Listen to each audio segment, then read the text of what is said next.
আগে দেখিনি, কই চোখে পড়েনি, এই মন তো কোথাও কাউকে এত আপন করেনি।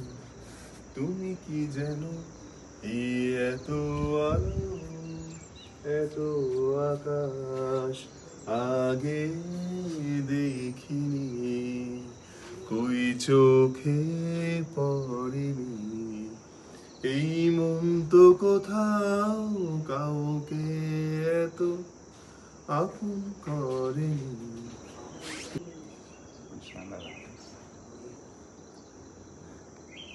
এই সুন্দর প্রকৃতিটা তোমরা কিরকম এনজয় করছো সেটা একটু বলো প্লিজ ভিডিওতে। প্রথম কথা হচ্ছে, প্রকৃতি বলতে এটাকে বোঝায় যেখানে একরাশ অক্সিজেন, বুক ভরা অক্সিজেন থাকে, গাছপালার মাঝখানে